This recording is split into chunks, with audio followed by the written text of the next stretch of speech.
Have you ever looked up at the night sky and wondered if someone or something was looking back at you? Imagine seeing a shower of meteors only to discover a strange man lying in a field moments later. He has no clothes, no memory of how he arrived, and his first question is enough to send chills down everyone's spine. Are you people from Earth? At first, everyone laughs.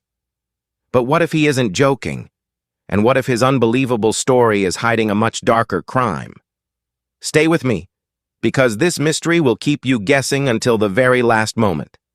On a peaceful night, members of an astronomy society gather outside Toronto to watch a spectacular meteor shower. The sky is alive with streaks of light, and everyone is amazed by the beautiful display. Suddenly, one member notices something unusual lying in the grass. As they move closer, they discover a man covered in a strange, sticky substance. He has no clothes, looks confused, and seems terrified. Before anyone can ask what happened, he whispers something no one expects. "They sent me back." Detective William Murdoch is called to investigate the bizarre discovery.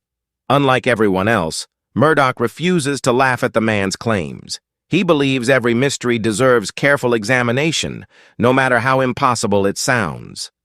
The mysterious stranger insists that he was taken into space by intelligent beings. He claims they showed him incredible things beyond human imagination before returning him safely to Earth. Most people assume he has lost his mind.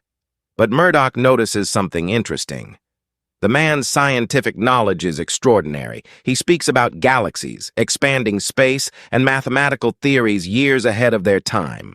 His ideas are so advanced that even respected scientists struggle to understand everything he says. Who is this man? A genius? A liar? Or someone hiding from a terrible truth? Murdoch learns that the stranger's name is Joseph Sutter, a lonely astronomer who spent years studying the universe. He had written papers describing revolutionary discoveries, but no university wanted to publish them. Most experts dismissed him as an eccentric dreamer. Feeling rejected, Joseph became obsessed with proving that he was right. Meanwhile, another investigation begins. A tobacco shop has supposedly been robbed. The owner claims an armed man stole his money after firing a gun inside the store. The bullet recovered from the wall points detectives toward a local businessman with a questionable reputation. Everything seems straightforward, until Murdoch notices several small inconsistencies. The shop owner's story changes. The financial records don't match. The evidence feels almost planted.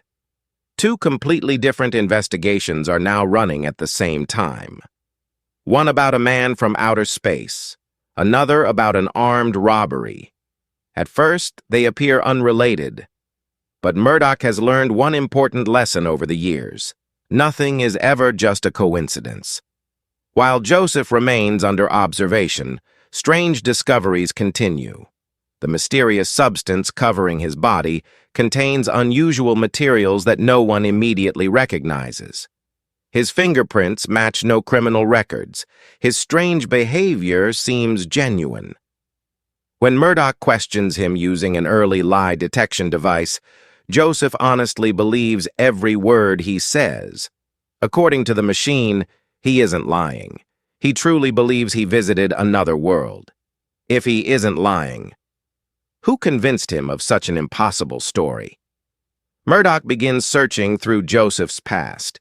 He discovers letters Joseph had sent to university professors. Hidden inside those letters are astonishing calculations suggesting that the universe is constantly expanding. One young scientist secretly admired Joseph's work.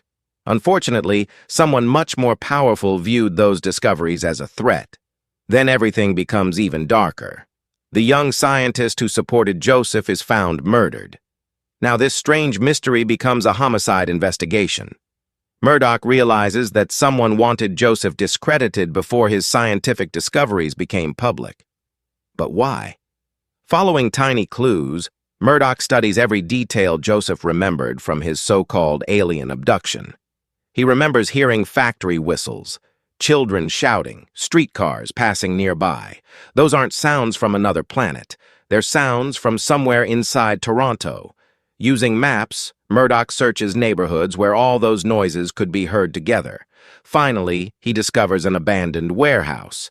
Inside, detectives uncover disturbing evidence: Joseph's missing clothes, scientific equipment, homemade radio devices, chemicals used to create the strange substance found on his body.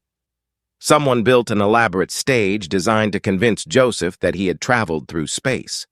The impossible alien story that was carefully manufactured. But by whom? Murdoch follows the trail back to a respected university physicist. The professor had built his entire career around one famous scientific theory. Joseph's calculations threatened to prove that theory completely wrong. If Joseph became famous, the professor's reputation would collapse. So instead of debating Joseph's science, he destroyed Joseph's credibility. He arranged for Joseph to be kidnapped, kept him unconscious inside the warehouse, created bizarre sounds and strange chemical effects, then released him during the meteor shower, knowing nobody would believe his incredible story. Everyone would simply call Joseph insane, the perfect crime.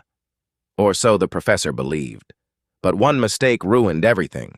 The murdered young scientist had secretly recognized Joseph's brilliance and planned to reveal the truth. To protect his own reputation, the professor silenced him forever. Murdoch confronts the professor with every piece of evidence. Cornered by logic, science, and his own lies, the professor finally breaks. His obsession with fame had destroyed innocent lives, Joseph's reputation, a brilliant student's future, and ultimately, his own career. The murder is solved. The kidnapping is explained. The robbery investigation is also exposed as a carefully staged attempt to frame an innocent man. Every puzzle piece finally fits together. Yet one question quietly remains. As Joseph prepares to leave, he still gazes toward the stars with complete certainty. He smiles softly and says he knows they are out there. Maybe nobody believes him anymore. Maybe everything was only an elaborate deception. Or maybe, just maybe, some mysteries are too big for even Detective Murdoch to solve. Because when you look into the endless darkness of space, can anyone truly say what is impossible? And that is what makes this mystery unforgettable. If you enjoyed this suspense-filled story, don't forget to like the video, subscribe to the channel, and turn on notifications so you never miss another thrilling mystery. Until next time, keep your eyes open, because sometimes the greatest secrets are hiding in plain sight.